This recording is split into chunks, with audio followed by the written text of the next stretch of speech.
నమస్కారం టీసీఎన్ వార్తలకు స్వాగతం. వార్తల్లోని ముఖ్యాంశాలు.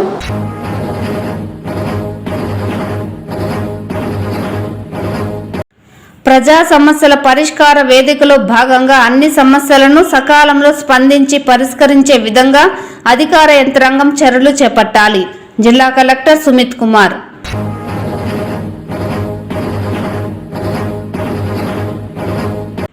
కేంద్ర బడ్జెట్లో రాష్ట్రానికి ప్రాధాన్యత ఇవ్వలేదంటూ వైకాపా నేతలు అసత్య ప్రచారాలు చేయడం మంచి పద్ధతి కాదు. మీడియా సమావేశంలో టీడీపీ నేతల ఆగ్రహం.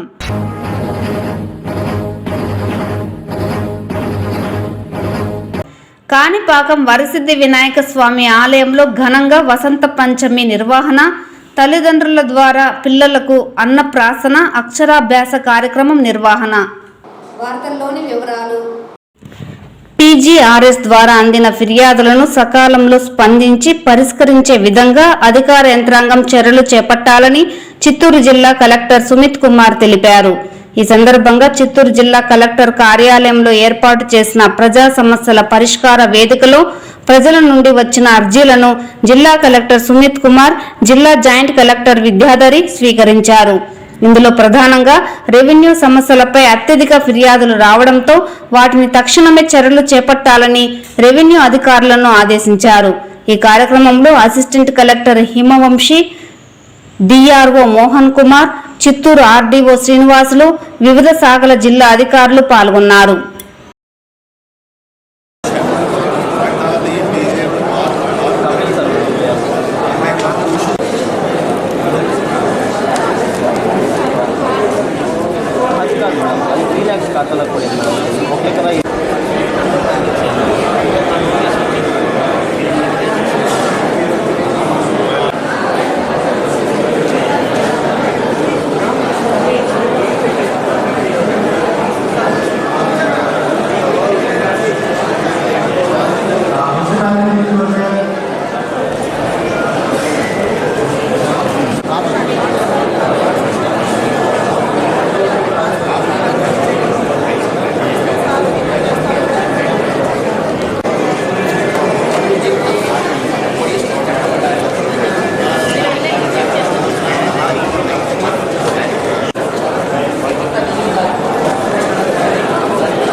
కేంద్ర బడ్జెట్లో రాష్ట్రానికి ప్రాధాన్యత ఇవ్వలేదంటూ వైకాపా నేతలు అసత్య ప్రచారాలు చేయడం మంచి పద్ధతి కాదని టీడీపీ నేతలు ఆగ్రహం వ్యక్తం చేశారు.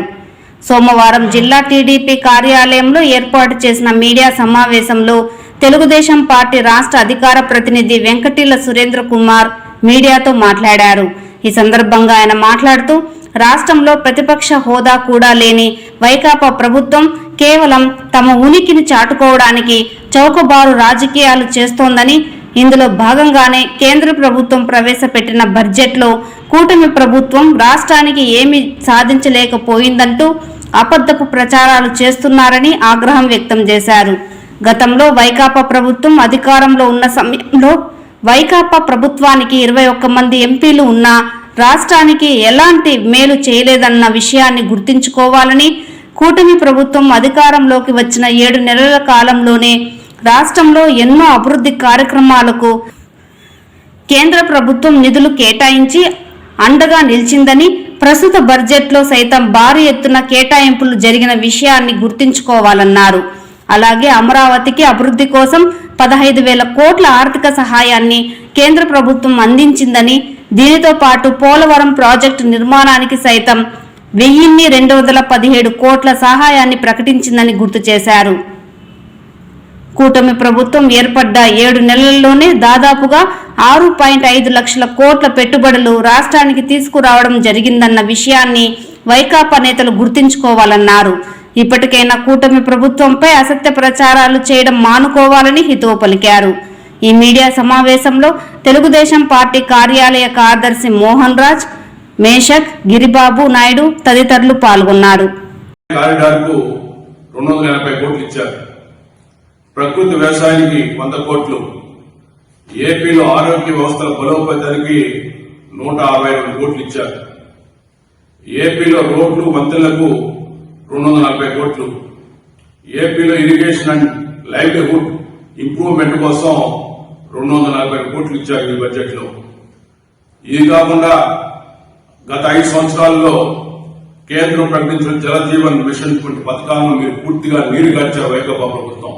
ఒకే ఒక పథకాన్ని కూడా ప్రారంభించలేదు. దాన్ని మళ్లీ కూడా ఈరోజు రాష్ట్రంలో పునఃప్రారంభించి ఆ స్కీమ్ ను ఎక్కువ మందికి లబ్ధి చేసే విధంగా కూటమి ప్రభుత్వం చర్యలు చేపట్టింది. ఈ విధంగా చూసినప్పుడు మీరు 5 సంవత్సరాల కాలంలో సాధించలేని నిధులను ఈరోజు కూటమి ప్రభుత్వం చంద్రబాబు నాయుడు గారు 7 నెలలు తీసుకొచ్చారు ఈ రాష్ట్రానికి. ఇవి చూసి ఓర్వ లేకుండా కేంద్ర ప్రభుత్వం ఇస్తున్నటువంటి సాయాన్ని పక్కన పెట్టి దుష్ప్రచారం చేయడానికి మీరు సిద్ధపడటం ఇది మంచి పద్ధతి కాదు. ప్రజలు అమాయకులు అనుకోవద్దండి. మీ ప్రభుత్వంలో మీరు ఏం చేశారో ప్రజలకు తెలుసు. ఒక్క రోజు కూడా జగన్మోహన్ రెడ్డి ముఖ్యమంత్రిగా కేంద్ర ప్రభుత్వంతో సంప్రదింపులు జరపడం కానీ, గౌరవ ప్రధానమంత్రి గారి కేంద్ర మంత్రులు కలిసి రాష్ట్రానికి నిధులు కావాలి, బడ్జెట్ కావాలని చెప్పి మరి వాటిని డిస్కస్ చేసి ప్రజెంటేషన్ ఇచ్చి బయటకు వచ్చి ఒక రోజు చెప్పలేరు.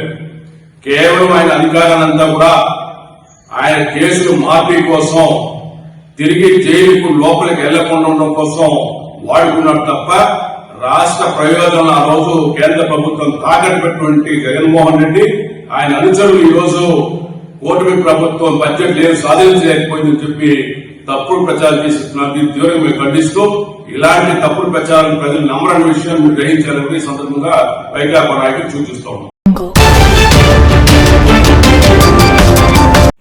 ప్రముఖ పుణ్యక్షేత్రమైన కాణిపాకం శ్రీ వరసిద్ధి వినాయక స్వామి ఆలయంలో సోమవారం వసంత పంచమి సందర్భంగా విశేష కార్యక్రమాలు ఆలయ అధికారులు నిర్వహించారు.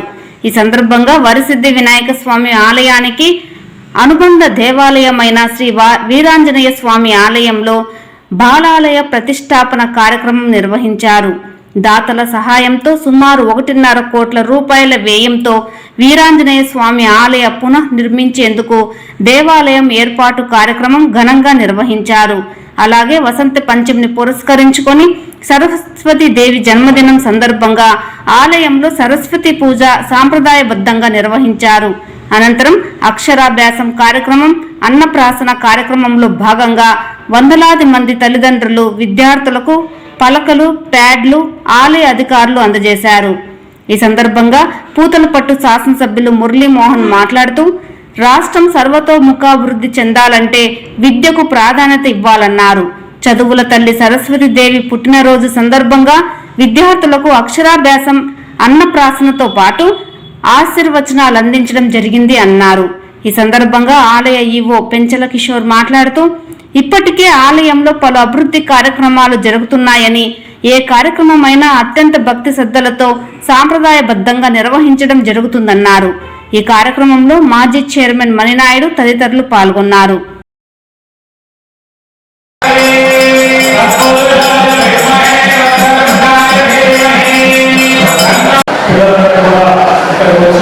ఆశీస్సులు తీసుకోవాలని, సరస్వతి దీని తర్వాత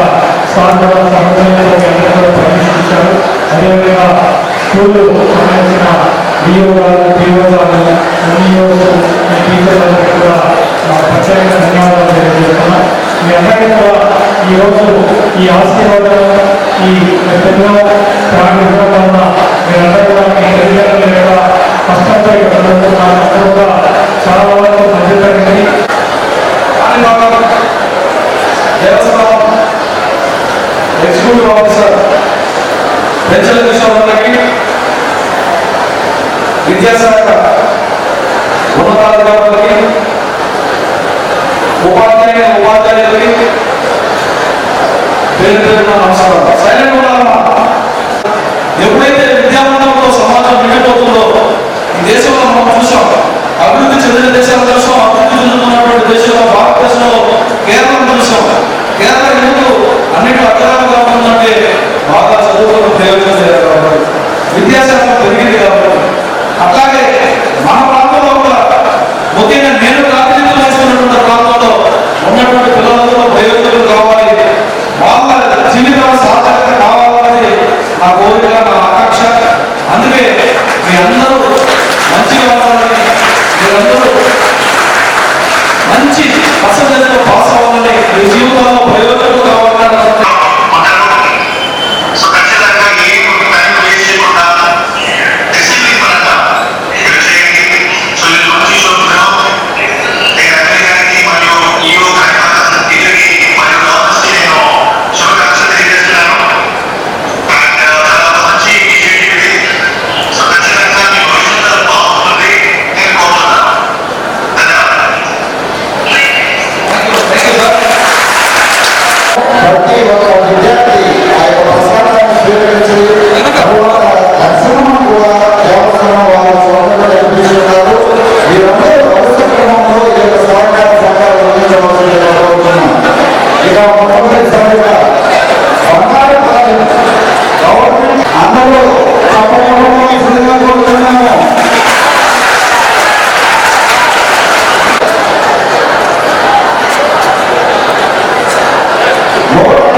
టీటీడీ బోర్డు సమావేశం ప్రతి నెల చివరి మంగళవారం నిర్వహించేలా టీటీడీ చైర్మన్ బిఆర్ నాయుడు ప్రకటించడం అభినందనీయమని బీజేపీ నాయకులు నవీన్ కుమార్ రెడ్డి తెలిపారు.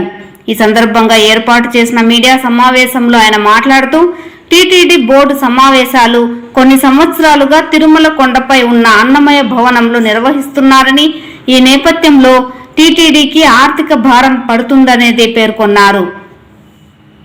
తిరుమలలోని అన్నమయ భవన్లో అన్ని శాఖల విభాగాధిపతులు ఒక్కరొక్కరు మాత్రమే సమావేశానికి హాజరయ్యే పరిస్థితి ఉండేదని పేర్కొన్నారు.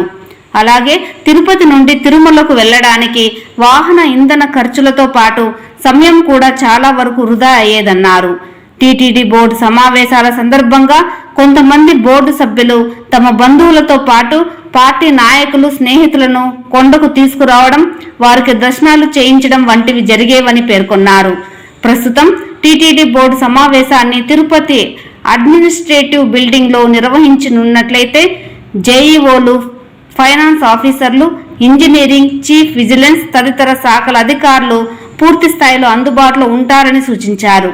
ఇందులో భాగంగానే టీటీడీ బోర్డు చైర్మన్తో పాటు సభ్యులు అన్ని విధాల వాస్తవాలను పరిశీలించి టీటీడీపై ఆర్థిక భారం పడకుండా తిరుపతిలోనే బోర్డు సమావేశాలు నిర్వహించేలా తగు చర్యలు తీసుకోవాలని కోరారు.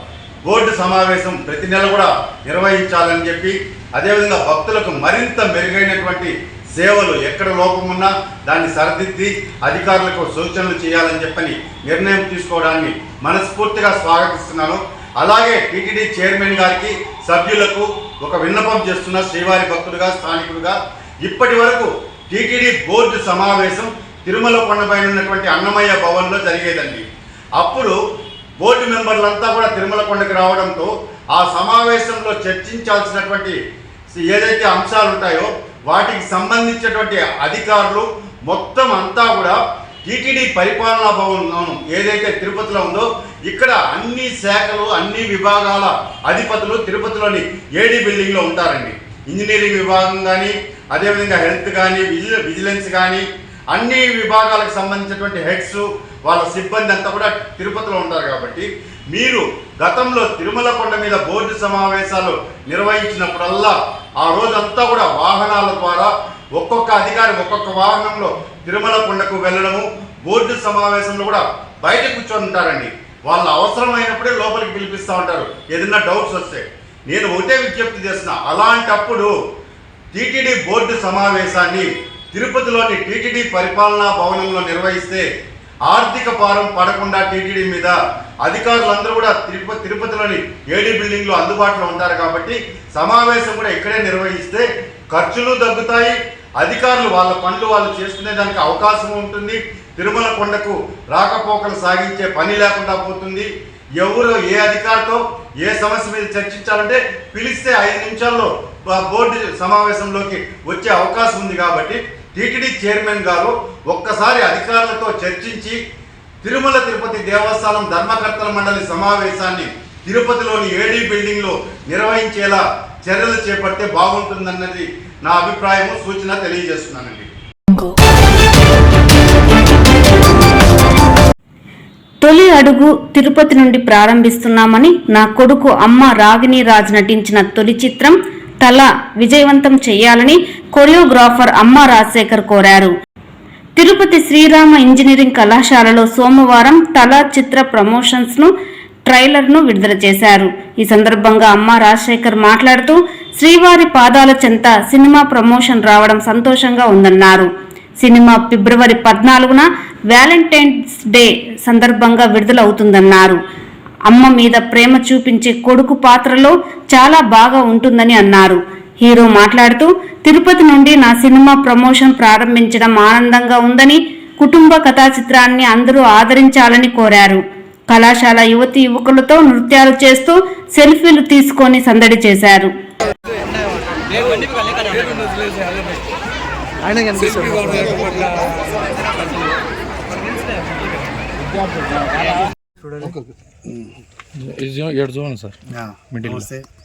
దిస్ అమ్మ రాజశేఖర్, మా సన్ అమ్మ రాగిణరాజ్.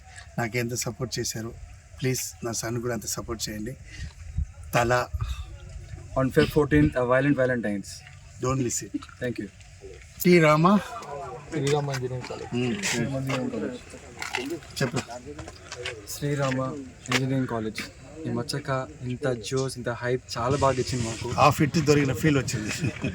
అసలు మా చెవులో నుంచి రక్తం వచ్చేలాగా ఆడుస్తారు. చాలా హ్యాపీగా ఉండేది. Very good support and we are very blessed to come to this college. Very happy. Thank you. Movie కూడా అలాగే ఉంటుంది. Don't miss it.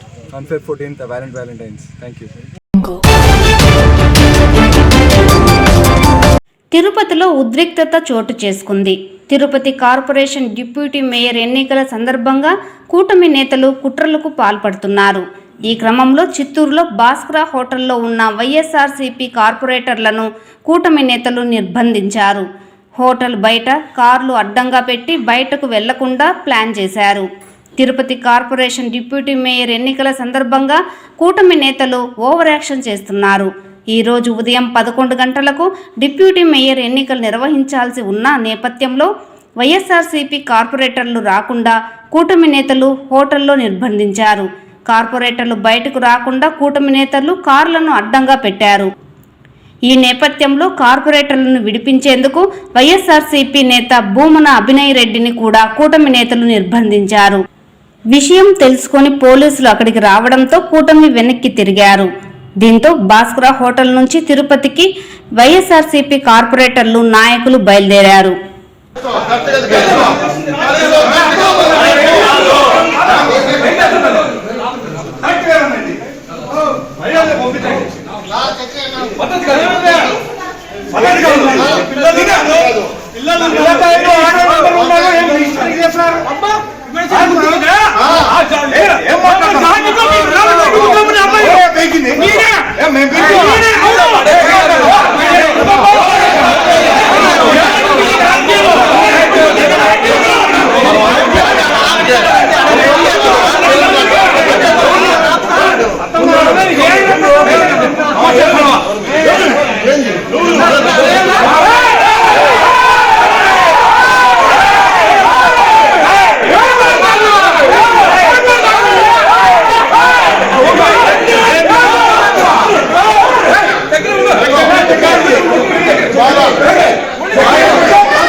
చిత్తూరు నగరంలో భూ కబ్జాలకు ప్రభుత్వ అధికారులు పాల్పడడం విడ్డూరంగా ఉందని Chittoor bus stand shop keepers association నేతలు ఆగ్రహం వ్యక్తం చేశారు.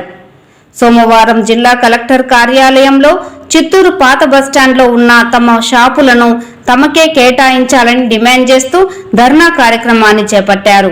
ఈ సందర్భంగా సంఘం గౌరవ అధ్యక్షులు జయకుమార్ మీడియాతో మాట్లాడుతూ గత వారం నగరపాలక సంస్థ కమిషనర్ చిత్తూరు నగరంలోని పాత బస్టాండ్లో పండ్ల దుకాణాలు ఏర్పాటు చేసుకుని జీవనం సాగిస్తున్న వారికి కేవెట్ నోటీసులు జారీ చేశారని, సదరు స్థలం మున్సిపాలిటీకి చెందింది కావడంతో ప్రతి ఒక్కరూ ఖాళీ చేయాలని చెప్పడం జరిగిందన్నారు.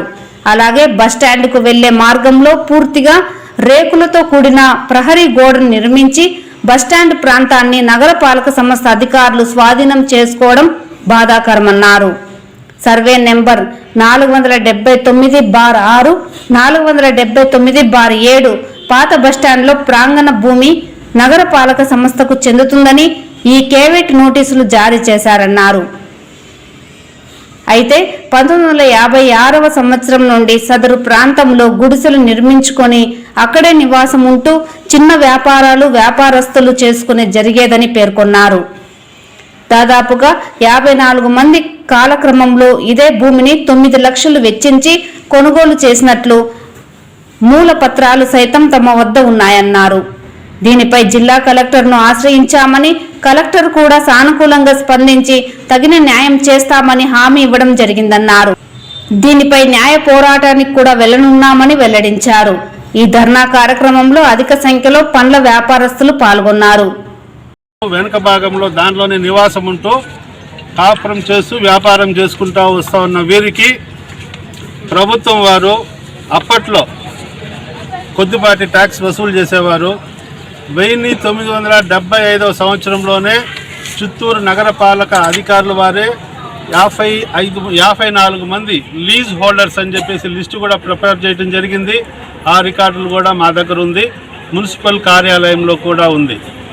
అంతేకాకుండా గతంలో 1968వ సంవత్సరంలోనే Chittoor bus stand shop keepers association అని చెప్పేసి ఒక అసోసియేషన్ 25/1968 నంబర్ కింద అసోసియేషన్ రిజిస్టర్ చేసుకొని అప్పటి నుంచి వారు నిరంతరం అక్కడ కంటిన్యూస్గా నిరంతరం మున్సిపాలిటీకి పన్నులు చెల్లిస్తూ ప్రభుత్వానికి నాలా కింద నాన్ అగ్రికల్చర్ ల్యాండ్ ట్యాక్స్ కింద కట్టుతూ కంటిన్యూస్గా వ్యాపారాలు చేసుకుంటున్నారు. చాలా పేదవారు, బడుగు బలహీన వర్గాల వారు, మైనారిటీ వారు, ఇటువంటి వారు అసోసియేషన్ పెట్టిన తర్వాత నిరంతరం నాయకులతో కానివ్వండి, ప్రజాప్రతినిధులతో కానివ్వండి సంప్రదింపులు జరిపిన తర్వాత 1996వ సంవత్సరంలో మార్కెట్ వాల్యూకి ఈ పట్టా ఇప్పుడు ఏదైతే వీళ్ళందరూ షాప్ కీపర్స్ ఉన్నారో ఆ స్థలాలు వాళ్ళవే అని చెప్పనేసి సంపూర్ణమైనటువంటి హక్కుదారులు అలినేషన్ కింద వీళ్ళకి ఇవ్వటం జరిగింది. 10x20. ఇంకే వాళ్ళకి ఎంత ఎకరాలు, 1000 ఎకరాలు, 100 ఎకరాలు ఇవ్వలేదు. కేవలం 10 అడుగులు x 20 అడుగులు మాత్రమే ఇవ్వటం జరిగింది. ఈ వార్తలు ఇంతటితో సమాప్తం. నమస్కారం.